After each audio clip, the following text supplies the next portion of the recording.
Students, welcome back to my different biology classes. तो आज हम स्टडी करेंगे बीएससी थर्ड ईयर का पार्ट 1 या फिर पेपर 1 का टॉपिक है, दैट इज पर्ल कल्चर, यानी कि मोतियों की कैसे खेती की जाती है, पर्ल्स की कैसे खेती की जाती है, इसके बारे में हम स्टडी करेंगे। ठीक है, तो आई होप आप अगर चैनल को सब्सक्राइब कर लिया होगा, नहीं किया तो जाइए और फटाफट से एक बार सब्सक्राइब का बटन आप लोग क्लिक कर दीजिए। ठीक है, और हाँ शेयर कर दीजिए फटाफट से क्लास 9 से कर लेते सभी स्टूडेंट्स हैं। इनफैक्ट बीएससी ग्रेजुएशन जो भी स्टूडेंट्स कर रहे हैं, बॉटनी और जूलॉजी का सब्जेक्ट है, ठीक है, उनको आप शेयर कर दीजिए। ठीक है, बॉटनी या फिर जूलॉजी का कोई भी एक सब्जेक्ट है तो भी आप उन्हें शेयर कर दीजिए, जिससे आपको सभी वीडियोस अपलोडेड मिलेंगी। ठीक है, तो देखिए अगर हम बात करें पर्ल कल्चर की, तो पर्ल जो होते हैं, तो जेम स्टोन्स होते हैं, वो एक्सट्रैक्ट होते हैं फ्रॉम लिविंग एनिमल्स। ठीक है, ये क्या होते हैं, जेम स्टोन्स होते हैं, ये एक्सट्रैक्ट कहां से होते हैं, तो एक्सट्रैक्ट फ्रॉम लिविंग ऑर्गेनिज्म। ठीक है, लिविंग ऑर्गेनिज्म्स में से ही ये एक्सट्रैक्ट होते हैं। ठीक है, कौन, तो पर्ल्स। ठीक है, ये एक यूनिक पर्ल यानी कि बहुत ही कीमती पर्ल बनाते हैं लिविंग ऑर्गेनिज्म जो होते हैं। ठीक है, और पर्ल जो होते हैं उन्हें वेदास में भी मेंशन किया गया है। इंडिया में पर्ल जो है वो हार्वेस्ट किया गया है गल्फ ऑफ मन्नार में। ठीक है, एंशिएंट टाइम में कहां पे, गल्फ ऑफ मन्नार इंडिया में पर्ल क्या किया जाता था, हार्वेस्ट किया जाता था। ठीक है, क्लियर हो गया इतना, वेरी गुड। अब देखिए पर्ल जो होता है उसकी अपीयरेंस की वजह से बहुत ही क्या होता है, कॉस्टली ऑर्नामेंट होता है। पर्ल जो होता है इसके जो भी ऑर्नामेंट्स होते हैं वो कैसे होते हैं, कॉस्टली होते हैं। ठीक है, इतना आप ध्यान रखिएगा। इनफैक्ट इसके जो प्रॉपर्टी होती है, ये सिंबल है रिचनेस ऑफ द किंगडम। ठीक है, ये क्या होता है, सिंबल ऑफ, किसका सिंबल है ये, तो सिंबल है ये रिचनेस ऑफ किंगडम। ठीक है, क्लियर हो गया, तो इतना हम लोग बात क्लियर हो गया। आई डोंट थिंक कि आप लोगों को इसमें कोई भी डाउट होगा कि पर्ल कल्चर यानी कि जेम स्टोन्स इन्हें कहते हैं, एक्सट्रैक्ट होते हैं लिविंग ऑर्गेनिज्म से। ठीक है, एंशिएंट टाइम में गल्फ ऑफ मन्नार में इंडिया में पर्ल की हार्वेस्टिंग की जाती थी। ठीक है, ये बहुत ही ज्यादा ही की जाती थी यहाँ गल्फ ऑफ मन्नार में, अब तो खैर बहुत जगहों पर की जाती है। ये बहुत ही कॉस्टली होते हैं, यानी कि इससे बने हुए जो भी गहने होते हैं बहुत महंगे बिकते हैं। ठीक है, और ये जिसके पास भी होता है ऐसा लगता है कि बहुत ही रिच पर्सन है, यानी कि हम इसे एक सिंबल दे देते हैं, रिचनेस ऑफ किंगडम के नाम से भी जानते हैं। ठीक है, चलिए और भी ऐसे कुछ पॉइंट्स हैं जो कि हमें डिस्कस करना है जनरल कैरेक्टरिस्टिक में, चलिए हम उसे भी डिस्कस कर लेते हैं। ठीक है, तो देखिए यहाँ पे लिखा है कि बहुत ही पुराने कॉन्सेप्ट के अकॉर्डिंग हिंदू धर्म ये बिलीव करता था कि एक रेन ड्रॉप होती है। ठीक है, बहुत ही ओल्ड कॉन्सेप्ट में हिंदू धर्म ये बिलीव करता था क्या, कि एक रेन ड्रॉप होती है, रेन ड्रॉप होती है। ठीक है, जो कि किस नक्षत्र में होती है, तो जो कि स्वाति नक्षत्र में होती है। ठीक है, इसमें जब मतलब ऐसा माना जाता है कि जो स्टीप होती है उसके जब उसकी ओपनिंग में इसकी ड्रॉप चली जाती है तो वो किस में कन्वर्ट हो जाता है, तो पर्ल में कन्वर्ट हो जाता है। ठीक है, जब वो अपनी माउथ ओपन करती है उस समय जब वो क्या होता है, उसके अंदर चला जाता है, तो क्या, तो वो पर्ल में कन्वर्ट हो जाता है। ठीक है, तो ऐसा पुराने जमाने में माना जाता था, अब ऐसा कोई कुछ मानता नहीं है। ठीक है, तो क्लियर हो गया पर्ल कल्चर के बारे में जितने भी जनरल कैरेक्टरिस्टिक थे। So now we have to discuss about habit and distribution of pearl culture. Okay,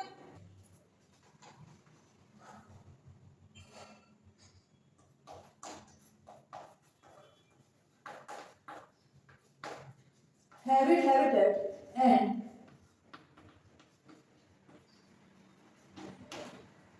distribution. ठीक है, यानी कि कैसे होते हैं, कहाँ रहते हैं और कितने जगहों में फैले हुए हैं। देखिए पर्ल ऑयस्टर जो है ये बिलोंग करता है, देखिए हम इसकी क्लास की बात करें, क्लास इसका होता है क्लास बिवाल्विया। ठीक है, वहीं अगर इसकी फैमिली की बात करें, जीनस पिंकटेडा। ठीक है, एंड फाइलम इज मोलस्का। ठीक है, तो ये इसकी कुछ बायोलॉजिकल क्लासिफिकेशन। ठीक है, देखिए गुड क्वालिटी पर्ल जो होता है प्रोड्यूस होता है, स्पीशीज कौन सी स्पीशीज होती है जिससे गुड क्वालिटी पर्ल प्रोड्यूस होता है। ठीक है, गुड क्वालिटी पर्ल स्पीशीज कौन सी होती है, पिंकटेडा, vulgaris, pinctada, मैरीगेविडीफेरा, और क्या हो जाएगा? सो पिंक्टेडा,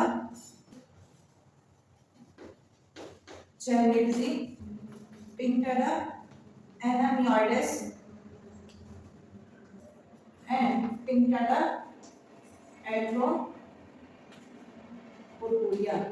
ठीक है, तो ये कुछ स्पीसीज हैं जो कि good quality for producing species होती हैं। ठीक है, कौन कौन से? तो पिंक्टेडा वुल्गारिस, पिंक्टेडा मैरीगेविडीफेरा और पिंक्टेडा चैरिडजी, पिंक्टेडा एनामियोइड्स और पिंक्टेडा एट्रोपुरपुरिया। ठीक है, तो ये कुछ गुड क्वालिटी प्रोड्यूसिंग स्पीसीज हैं। ठीक है, और क्या चीजें हमें इसके बारे में समझनी है? देखिए इसका प्रोडक्शन कहाँ कहाँ पे होता है, चलिए हम इसे भी समझ लेते हैं। ओके, देखिए मेन साइट्स कहाँ हैं जहाँ इनके प्रोडक्शन होते हैं? तो मेन साइट्स हैं पर्शियन गल्फ, और क्या हो जाएगा? तो गल्फ ऑफ मन्नार,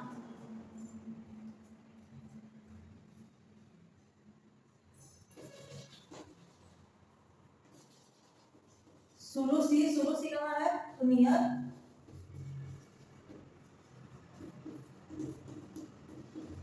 फिलीपींस। ठीक है, तो ये कुछ इसकी मेन साइट्स है जहाँ पे इनका प्रोडक्शन होता है। ठीक है, so this is all about habitat and distribution of pearl. Now we have to study about nature and formation of pearl.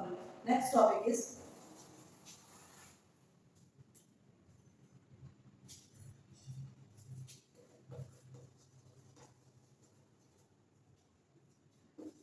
nature and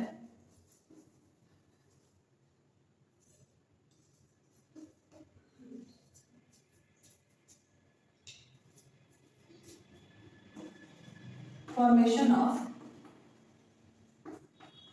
Perl. ठीक है, कैसा नेचर होता है पर्ल का और इसका फॉर्मेशन कैसे होता है? देखिए पर्ल जो है वो सीक्रेट होता है by the mantle of pearl oyster,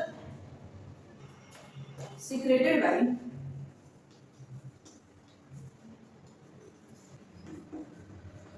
mental of the pearl oyster. किसके अगेंस्ट मतलब इस प्रोटेक्ट भी तो करना पड़ता है, कि सैंड स्मॉल लार्वा फॉर्म्स ये सब से क्या करना पड़ता है? तो प्रोटेक्ट भी करना पड़ता है, हार्ड थिंग से भी प्रोटेक्ट करना पड़ता है। ठीक है, और स्टडी ऑफ पर्ल फॉर्मेशन से पहले हमें ये भी जानना जरूरी है कि structure of shell and mantle कैसा होता है। ठीक है, तो अभी हमें क्या जानना है? हमें जानना है structure of shell and mantle of pearl. ठीक है, तो चलिए इसे हम समझ लेते हैं। ठीक है, इसका कैसे स्ट्रक्चर होता है शेल का और मेंटल का। ठीक है, so now we have to study about shell, we have to discuss about shell. तो देखिए शेल क्या होता है? शेल जो होता है पर्ल ऑयस्टर में ये 3 डिस्टिंक्ट लेयर में टोटल क्या होता है? सराउंडेड होता है। कितनी लेयर्स में सराउंडेड होता है? तो सराउंडेड बाय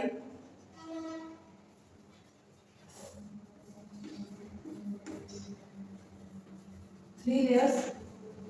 और वो लेयर्स कौन कौन सी होती हैं? सबसे पहली होती है पेरियोस्ट्रेटम। तो देखिए पेरियोस्ट्रेटम कैसी लेयर है? ठीक, ये जो होती है आउटर मोस्ट और थिन ग्रीनिश ब्राउन। ठीक है, कैसी होती है? आउटर मोस्ट होती है यानी कि बाहरी लेयर होती है। ठीक है, और कैसी होती है? थिन और ग्रीनिश ब्राउन। और कैसी होगी? ट्रांसल्यूसेंट होती है। ठीक है, ट्रांसल्यूसेंट लेयर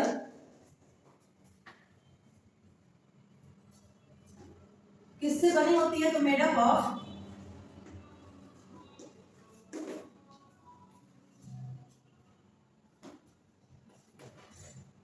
कॉन्चियोलिन।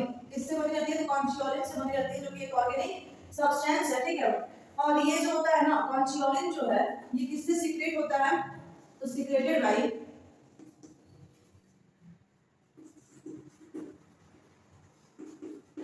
मेंटल। ठीक है, ये मेंटल से सीक्रेट होता है। ठीक है, और इसका काम क्या होता है? कि प्रोटेक्ट करता है ये अंडरलाइन लेयर को from harmful effect of the कार्बनिक एसिड इन वाटर। ठीक है, इसका काम क्या होता है?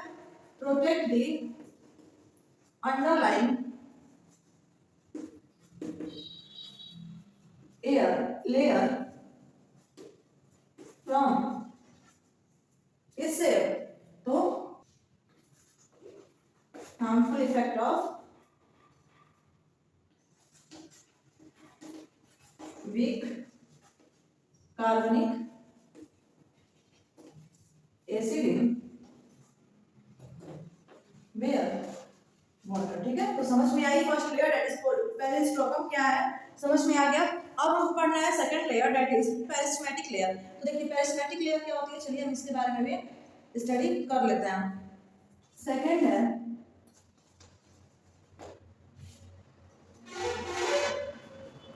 पेरिस्टमैटिक लेयर।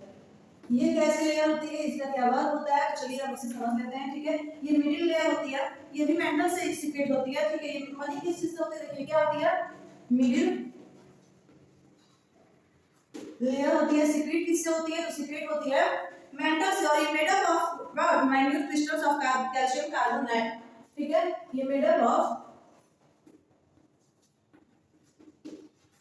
कैल्शियम कार्बोनेट के छोटे छोटे क्रिस्टल से क्या होती है, मिलके बनी रहती है। कौन सी लेयर, तो पेरिस्टमैटिक लेयर। ठीक है, इनफैक्ट ये थिन लेयर से सेपरेट होती है, इसे कॉन्शियोलिन कहते हैं। ठीक है, ये तो समझ में आ चुका था। और ये क्रिस्टल्स जो होते हैं ये परपेंडिकुलर फॉर्म में अरेंज होते हैं। ये किस फॉर्म में अरेंज होते हैं, तो ये परपेंडिकुलर फॉर्म में अरेंज होते हैं। ठीक है, इतना डिटेल में आपको जाने की जरूरत नहीं है, फिर भी मैंने बता दिया कि परपेंडिकुलर फॉर्म में अरेंज होते हैं। और ये क्या करते हैं, स्ट्रेंथ एंड रिजिडिटी प्रोवाइड करते हैं किसको, सेल को। ठीक है, ये क्या करते हैं, provide strength and rigidity to the shell. Okay, so this is all about perismatic layer. अब लास्ट लेयर है that is nucleus layer। तो देखिए nucleus layer जो है वो कैसी लेयर है, इसे कितने पार्ट में डिवाइड किया गया है, चलिए हम ये भी समझ लेते हैं। ठीक है, third one is nucleus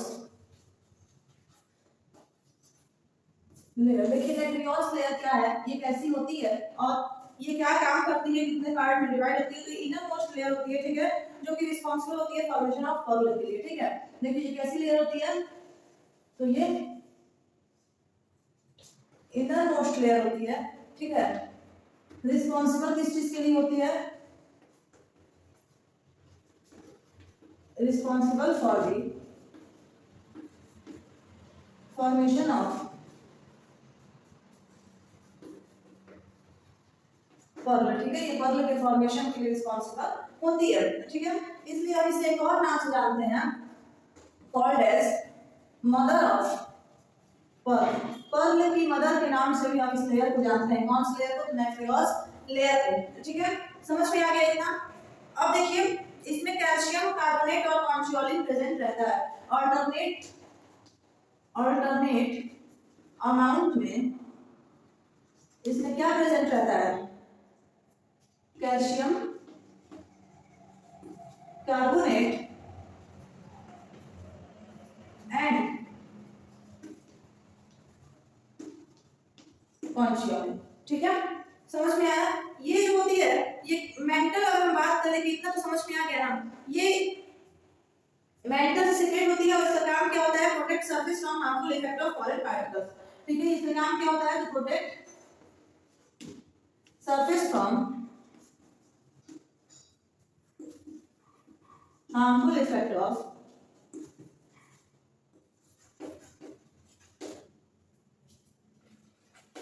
foreign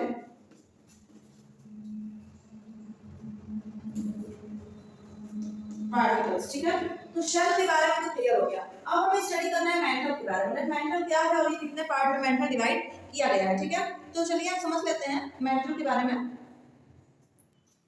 अब हमें किसके बारे में स्टडी करना है, मेंटल। ठीक है, तो देखिए अगर हम बात करें मेंटल की, तो मेंटल जो है 3 लेयर से कंपोज होता है। ठीक है, कंपोज्ड ऑफ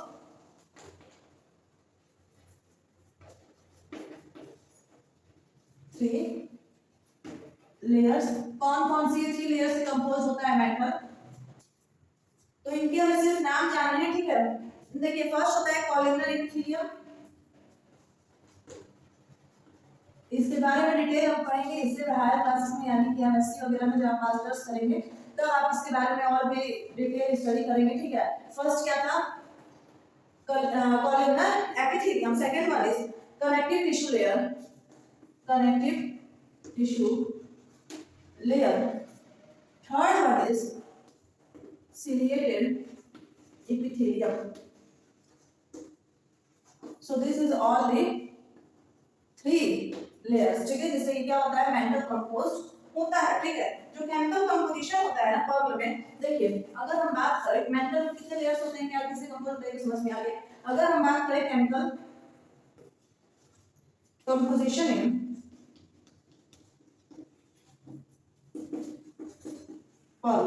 पर्ल में कैसे केमिकल कंपोजिशन होता है, तो अगर हम इसकी बात करें तो इसमें टोटल 90% कैल्शियम कार्बोनेट होता है, ठीक है। 5% ऑर्गेनिक सब्सटेंस प्रेजेंट रहता है, ठीक है। 5% water and 5% water and other residues present रहता है, ठीक है। तो देखिए समझ में आया कि मेंटल जो है वो कंपोजिशन लेयर से, देखिए मेंटल के बारे में सबको समझ में आ गया था। अगर हम केमिकल कंपोजिशन की बात करें तो में तो 90% जो है वो कैल्शियम कार्बोनेट प्रेजेंट रहता है, प्लस 5% ऑर्गेनिक सब्सटेंस एंड 5% जिसमें वाटर और अदर रेसिड्यूज प्रेजेंट रहते हैं, ठीक है। सो अब हम इसे इस चैप्टर का लास्ट टॉपिक पढ़ना है, that is culture of Perl, कि पर्ल का कल्चर होता कैसे है। चलिए हम इस चैप्टर का लास्ट टॉपिक पढ़ लेते हैं। आई होप आपने हमारे चैनल को सब्सक्राइब कर लिया होगा, नहीं किया है तो फटाफट से एक बार चैनल को सब्सक्राइब करिए, वीडियो को लाइक करिए, बेल आइकन प्रेस करिए। और सभी क्लास 9 से 12 तक के स्टूडेंट्स को प्लस जो भी बच्चे पैरेलल सब्जेक्ट लेकर के अपना ग्रेजुएशन कंप्लीट कर रहे हैं उनको आप फटाफट से वीडियो शेयर करिए, ठीक है। ओके, तो चलिए हम समझते हैं कल्चर ऑफ पर्ल के बारे में।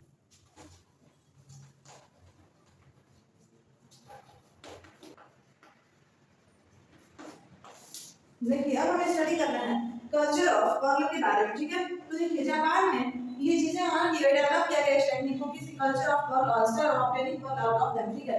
सबसे पहले इस टेक्निक को कहां पे खोजा गया था, तो जापान में, कि कैसे जो हम एक्सट्रैक्ट करेंगे, extract pearl from pearl oyster, ठीक है। पर्ल ऑयस्टर से पर्ल को हम एक्सट्रैक्ट कैसे करेंगे, ये टेक्निक सबसे पहले कहां खोजी गई, तो जापान में खोजी गई, ठीक है।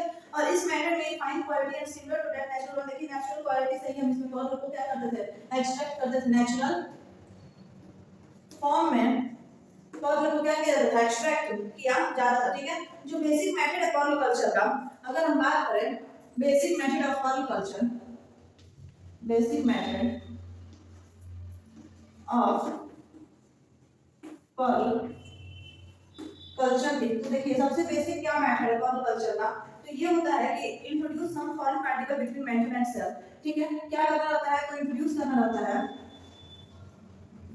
Some foreign material between mantle and shell of pearl oyster.